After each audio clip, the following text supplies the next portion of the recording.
ஆண்டவராகிய இயேசு கிறிஸ்துவின் எண்ணற்ற நாமத்தினாலே உங்கள் அத்தனை பேருக்கும் என்னுடைய அன்பின் நல்வாழ்த்துக்கள். என்ன சுகமாக இருக்கீங்களா?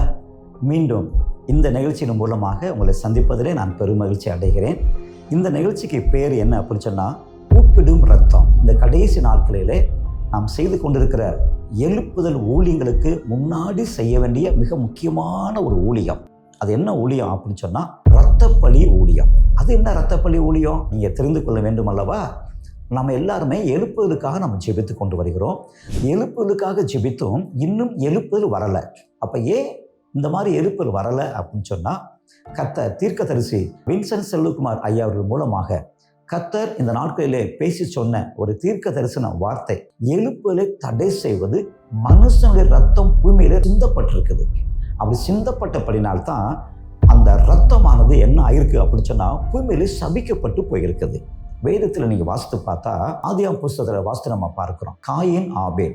காயின் தன்னுடைய சகோதரனாகிய ஆபேலை கொலை செய்தான். கொலை செய்த உடனேயே அவனுடைய ரத்தம் தேவனை நோக்கி கூப்பிடுது. அப்படி கூப்பிட்ட உடனேயே கர்த்தர் காயினை பார்த்து கேட்குறா, உன் சகோதரன் எங்கே அவனு கேட்குறா. நான் அவனுக்கு கவலாளியோ அவனு சொல்லி காயின்னு சொல்கிறான். கர்த்தர் என்ன சொல்கிறா தெரியுமா?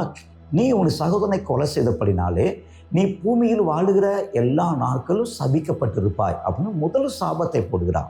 ரெண்டாவது ஒரு காரணம் என்னடா, நீ இந்த பூமியிலே விவசாயம் பண்ணின இடத்துல மனுஷனுடைய ரத்தத்தை சிந்துறதுனாலே பூமியும் சபிக்கப்பட்டிருக்கும் அப்படின்னு சொல்லுகிறார். மனுஷன் மேல ஒரு சாபம், பூமியின் மேல ஒரு சாபம் உண்டாகுது.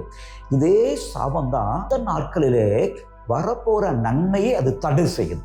என்ன நன்மை? மேன்மையான ஒரு எழுப்புதல் பார்த்தீங்களா? மேன்மையான ஒரு நன்மை உண்டாக போகுது பார்த்தீங்களா? இந்த நன்மையை மனுஷனுடைய ரத்தம் சிந்தப்பட்டனாலே உண்டான சாபம் இருக்கு பார்த்தீங்களா? இந்த சாபம் தான் எழுப்புதலை தடை செய்யுது. வேதத்தில் நீ வாசித்து பார்த்தா, என்னாம புஸ்தகம் 35:33 என்ன போட்டிருக்குண்டா, ரத்தம் தேசத்தை தீட்டுப்படுத்தும் அப்படின்னு சொல்லி போட்டிருக்குது.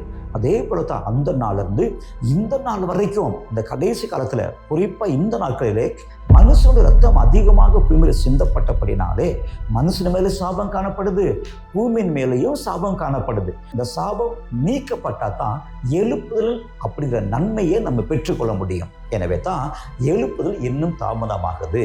இப்போ நீங்க புரிந்து கொண்டீங்களா? எனவே தான் ஃபைனல் கால் இந்த நிகழ்ச்சியின் மூலமாக எழுப்புதலை தடை செய்த இரத்தப்பலி அப்படிங்கிற காரியங்களை குறித்து உங்களுக்கு நம்ம பகிர்ந்து கொள்கிறோம். சிறிய சிறிய நிகழ்ச்சியை நாங்கள் தொகுத்து வழங்குகிறோம். மற்றவர்களுக்கு ஷேர் பண்ணணும், நம்ம இணைந்து ஜெபிக்கணும். அப்படி ஜெபிக்கும் போது தடைகள் நீங்கும், எழுப்புதல் உண்டாகும். இப்போ நம்ம எல்லாரும் எழுப்புதலுக்கு தடையாக இருக்கிற அந்த ரத்த பலி நீங்கும்படிக்காக, சாபம் நீங்கும்படிக்காக நாம் ஜெபிக்க போகிறோம். அன்பான எங்கள் பரலோக பிதாவே, இந்த அருமையான ஆண்டவரே வேலையிலும் கூட ஆண்டவரே எழுப்புதலை அனுப்பும்படிக்காக நாங்கள் ஜெபிக்கிறோம் ஐயா. பூமியின் மேல் அக்கினியை போட வந்தேன், அது இப்பொழுதே பற்றி எரிய வேண்டும் என்று சொல்லி விரும்புகிறேன் என்று சொன்னீங்களே.